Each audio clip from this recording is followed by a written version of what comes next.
Hello, welcome back to the interface. My name's Alex, and today we're looking at this, the Carlinkit CPC 200 Tbox. Now this happens to be quite a high-end wireless Apple CarPlay and wireless Android Auto receiver for cars that don't happen to have wireless support of either.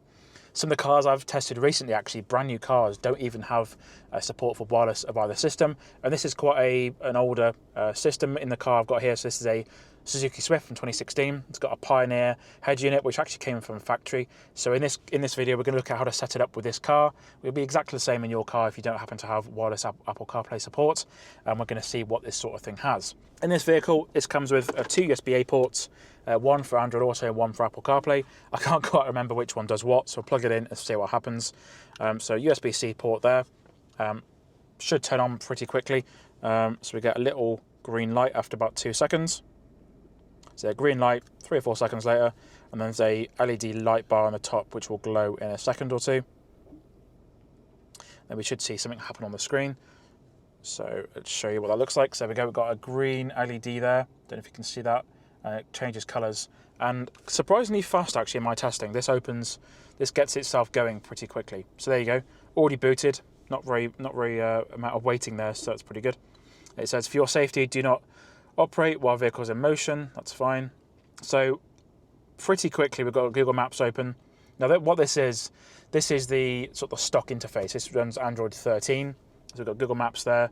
We've also got its own map system by the look of things there. We've got some different apps on the screen here. It's got Bluetooth home, maps, messages, phone settings, Bluetooth music.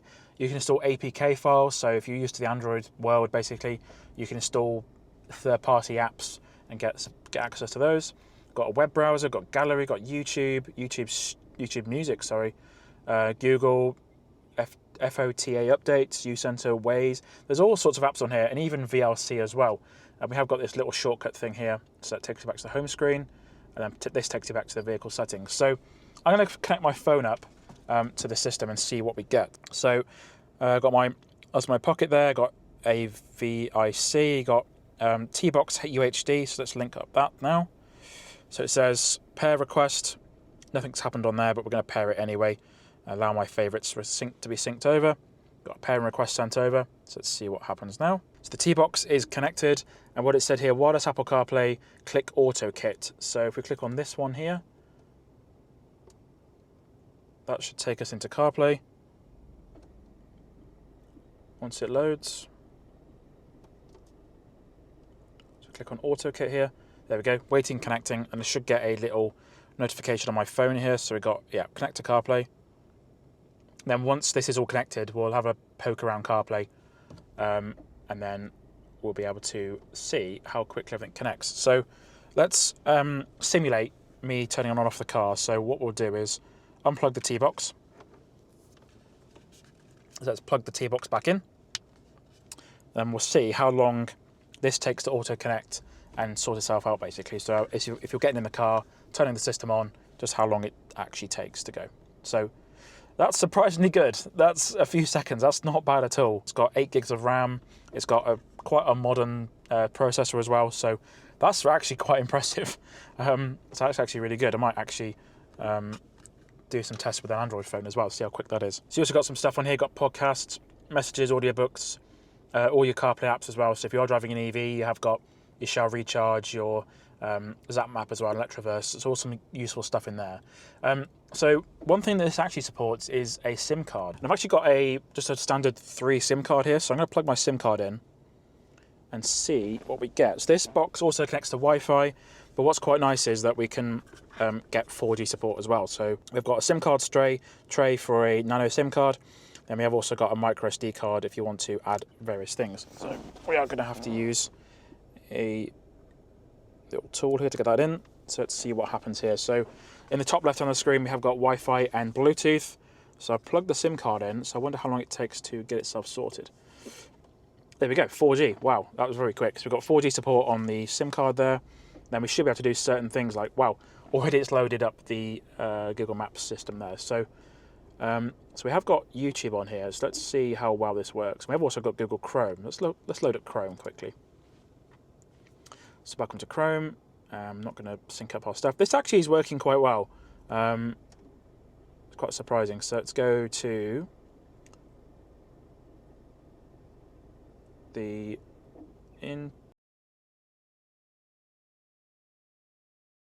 So let's go to the interface.uk, and straight away it loads up the mobile version of our website, and you can see here all the latest news. So you got the new Renault 4, the Citroen Ami and stuff, so that's pretty good. So that works quite well.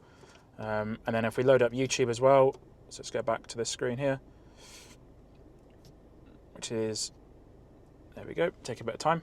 We have also got YouTube support, which is quite nice, so let's allow that.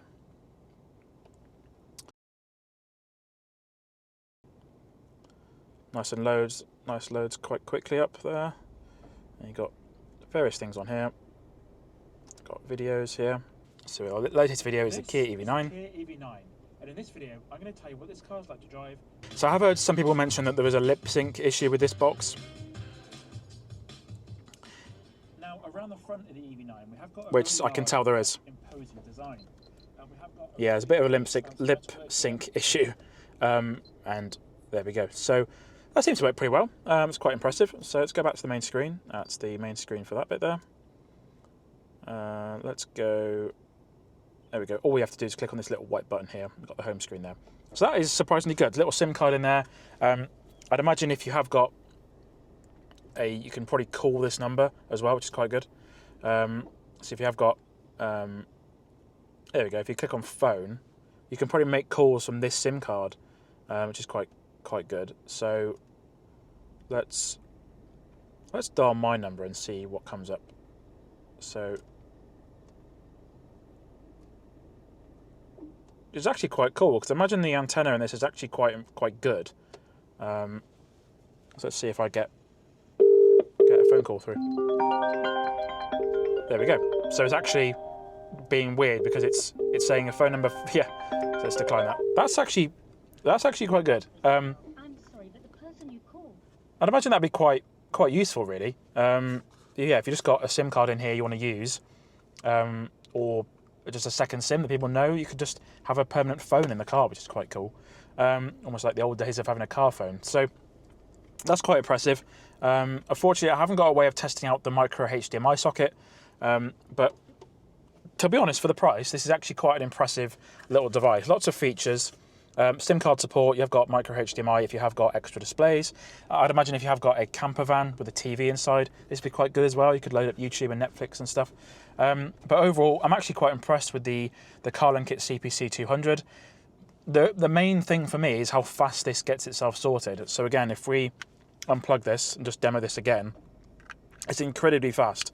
So plug in our port there, and within like 4 or 5 seconds, it's ready to go, which is it's just really good. There we go, CarPlay, it's already loaded up, and it's ready to go.